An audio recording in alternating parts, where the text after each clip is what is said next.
jadi-jadian. Reno, lu lihat sesuatu nggak? Tanya Doni pada sahabatnya yang sepertinya lebih peka daripada yang lain. Set, diem aja, nggak usah bahas. Terpenting itu si Winda sudah sadar. Reno tidak mau bahas hal tadi. Sebenarnya Reno melihat penampakan tadi, tetapi sama sekali tidak menceritakan kepada yang lain. Reno bahkan beranggapan kalau Winda bisa jadi melihat penampakan itu sehingga takut dan tidak sadarkan diri. Reno memang sudah merasa aneh sejak masuk area desa ini. Seakan ada banyak hal janggal yang menyeramkan. Iya, gak usah serius-serius amat. Gue jadi takut kalau lu gitu nadanya. Doni merasa seram juga. Winda, lu gak apa-apa kan? Fanny menanyakan keadaan Winda yang sudah sadarkan diri. Iya, aku gak apa-apa. Sorry kalau bikin kalian khawatir. Winda merasa tak enak dengan teman-temannya. Nah, untung kan gak apa-apa. Kalau gitu, kita siap-siap untuk makan aja dulu. Radin dengan santai seakan tak peduli dengan Winda, melangkah pergi ke dapur. Iya, sih, benar. Gue juga lapar, sahut Fanny yang meninggalkan ruang tamu, kemudian menyusul Radin ke dapur. Aneh aja tuh orang. Temen masih susah baru aja sadar, udah mikir makan keluh Doni yang tak percaya Radin dan Fanny begitu cuek dengan kondisi Winda. Gak apa kok, kalian juga pasti lapar. Maaf ya bikin heboh. Winda jadi merasa bersalah. Gak apa-apa Winda. Nih minum teh udah gue buatin, ucap Reno sambil menyodorkan segelas teh hangat. Iya, minum dulu biar seger Win, imbuh Doni. Thanks Reno and Doni. Setelah kejadian itu, Winda tidak mau membahas lagi tentang apa yang dilihatnya tadi. Mereka pun segera menyusul Radin dan Fanny ke dapur untuk membuat makanan. Mereka mengeluarkan bahan makanan yang serba instan untuk dimasak. Kata dosen pembimbing, mereka akan mendapatkan bahan makanan harian setelah memulai KKN dan itu diantar oleh para penduduk desa. Malam hari pun tiba. Satu persatu lampu dinyalakan dengan genset dan beberapa menggunakan lampu charger serta lampu tradisional dengan minyak. Desa Kauman memang memiliki akses yang sulit dan juga aktivitas malam yang terbatas. Setiap jam 8 malam, di Desa Kauman sangat sepi, tidak ada orang yang berani keluar rumah. Bro, serem amat ya ini desa, celetuk Doni yang sedang duduk di samping Reno dan Radin sambil menikmati kopi di teras rumah. Set, gak usah diperjelas napa. Radin terlihat tidak suka membicarakan hal gaib. Iya, gak usah diperjelas. Kasihan para cewek entar takut. Reno juga tidak mau membahas karena benar yang dikatakan oleh Winda, setiap kali membahas pasti akan ada makhluk gaib yang mendekat. Kan, gue cuma bilang serem. Dih, kalian nih napa langsung sewot. Doni mendengus kesal. Duh, kalian nih ngapain bahas gitu, gue takut tidur sama Winda. Fanny yang tiba-tiba keluar ke teras terlihat takut. Kenapa Fanny? Tanya Radin langsung berdiri. Gue takut tidur sama Winda. Mau pindah kamar, please. Ya udah tidur di kamar gue aja. Kalau sama Reno dan Doni pasti nggak muat.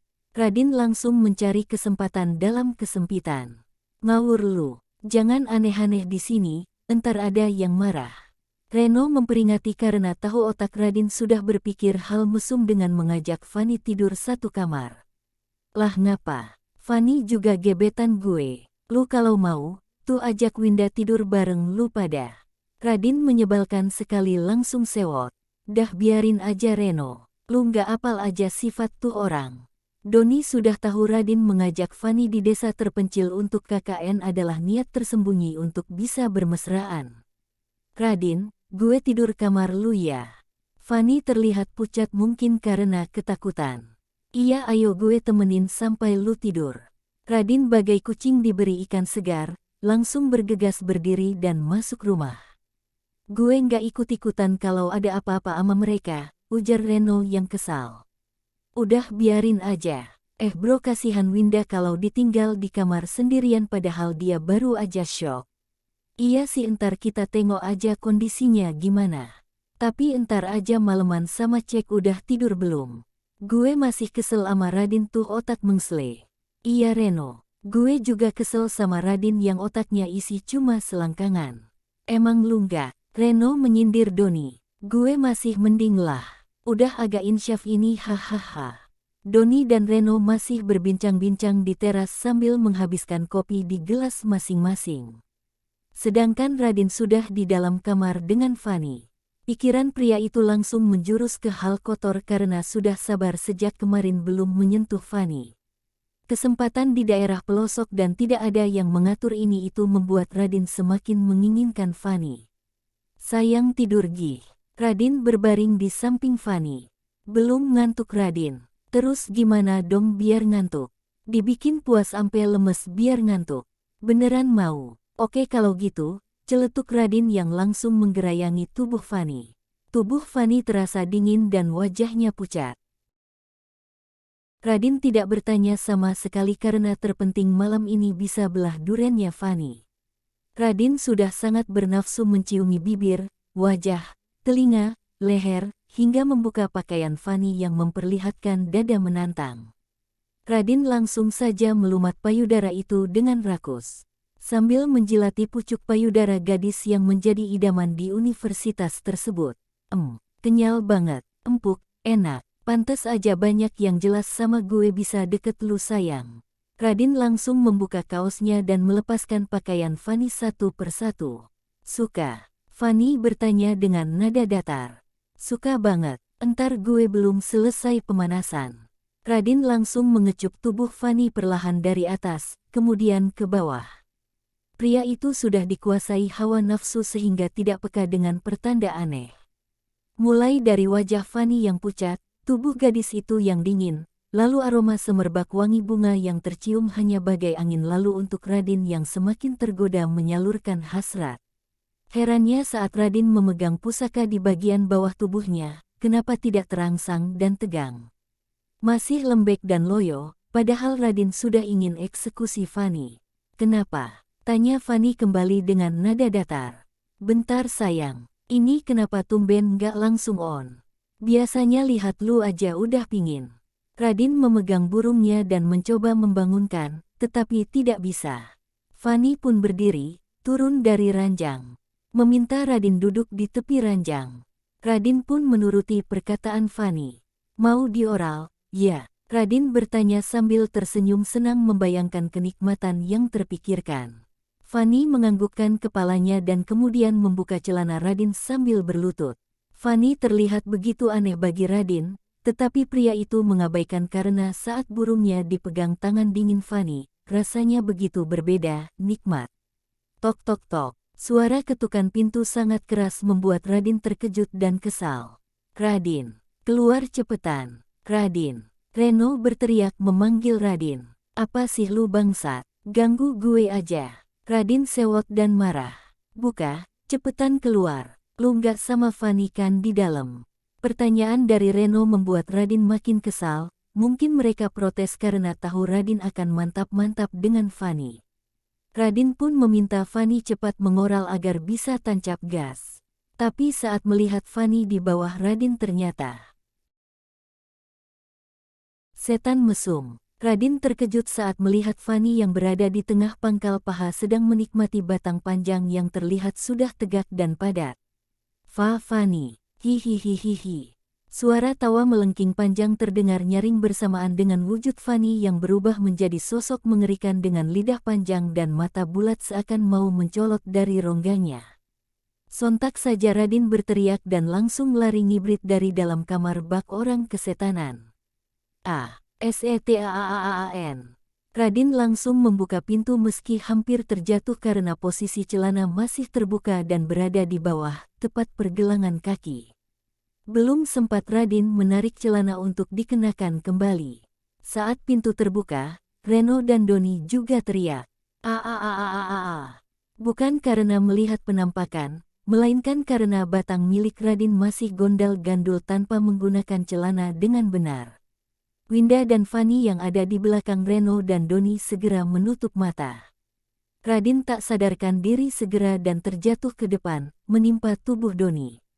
Kedua pria itu jatuh ambruk. Tolongin gue. Berat banget Radin. Sama ini pentungannya Doni berteriak karena jijik dengan Radin yang belum mengenakan celana dengan benar. Sebelumnya, Reno dan Doni merasa curiga karena mendengar suara dari dapur. Mereka berdua masuk ke rumah sambil membawa hewannya 2 gelas bekas untuk minum kopi agar bisa dicuci bersih.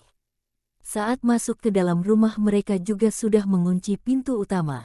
Betapa terkejutnya mereka melihat Winda dan Fanny sedang membuat minuman hangat.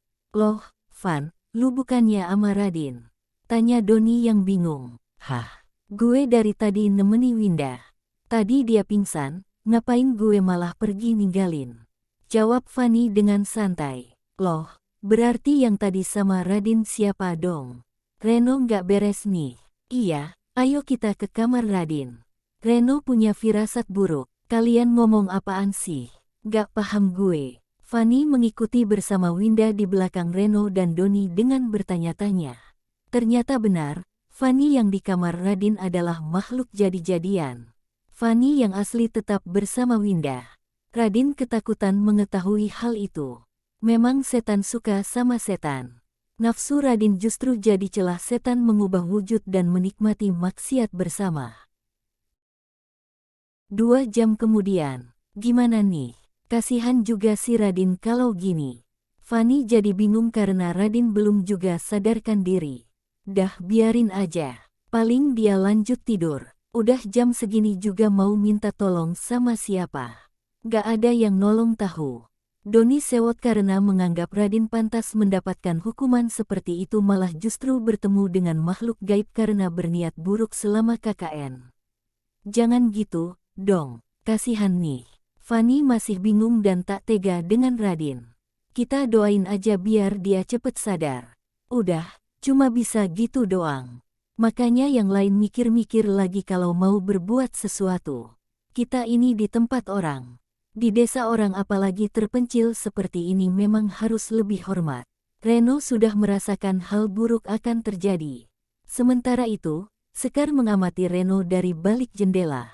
Sebenarnya Sekar tahu banyak makhluk gaib di desa Kauman yang mengincar pemuda-pemudi yang KKN itu, tetapi tidak ada satupun makhluk di sana yang berani ganggu Reno. Selain karena Sekar menyukai Reno dan mengamati pria itu, Reno juga memiliki khodam yang tidak disadari sangat kuat dan sakti. Sekar memilih untuk mendekati perlahan agar bisa mendapatkan Reno yang sangat mirip dengan Aji. "Niat kulo mung ngenteni sliramu. Kulo bakal simpen tresno iki mung kanggo sliramu. Sliramu sing tak tunggu-tunggu. Sliramu sing tak karepke." Sekar bergumam dengan lagu Jawa yang membuat siapa saja yang mendengar pasti akan merinding ketakutan. Senandung dari hati yang menunggu yang tidak akan terganti. Masa lalu yang kelam membuat Sekar menjadi pengabdi ilmu iblis seperti saat ini. Reno dan Winda saling menatap. Mereka sama-sama bisa mendengar senandung yang diucapkan oleh Sekar. Hanya orang yang peka dengan hal gaib yang bisa mendengar. "Lu dengar?" tanya Reno ke Winda. "Iya, aku dengar. Kamu juga kan?" Winda berganti tanya. "Dengar apa sih?" tanya Doni dan Fanny bersamaan. "Gak apa," jawab Reno dan Winda bersamaan. Setelah kejadian itu, mereka pun tidur jadi satu di ruang tamu. Membawa kasur keluar dan menggelar di sana. Semua merasa takut di hari pertama di desa Kauman. Ada hal aneh di desa ini, tetapi sesuatu yang terburuk sesungguhnya baru saja datang bersama mereka yang KKN. Keesokan harinya, "Loh, kok pada tidur di ruang tamu? Gue perasaan tidur di kamar." Radin terbangun dari tidurnya dan tidak ingat sama sekali tentang kejadian tadi malam. "Udah bangun lu, emang lu gak inget semalam ada apaan?"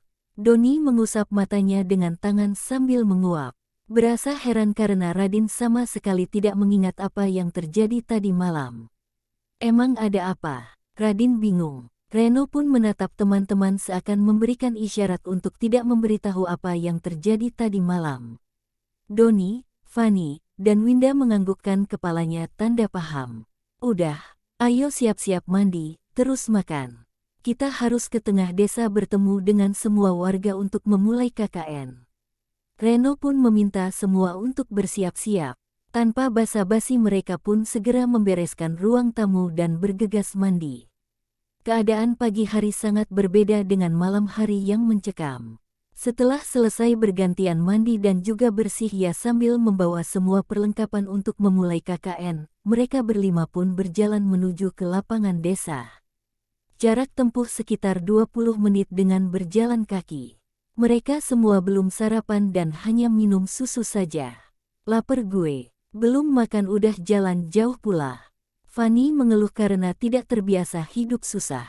Sabar dulu sayang, namanya juga KKN. Apalagi kita ambil yang infrastruktur desa terpencil seperti ini.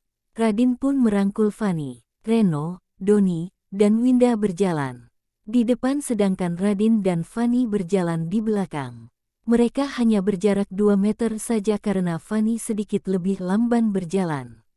Sepanjang perjalanan mereka tidak bertemu dengan penduduk desa tersebut dan rumah terlihat kosong sepertinya mereka sudah pergi ke ladang atau kebun bahkan ke hutan untuk aktivitas sehari-hari.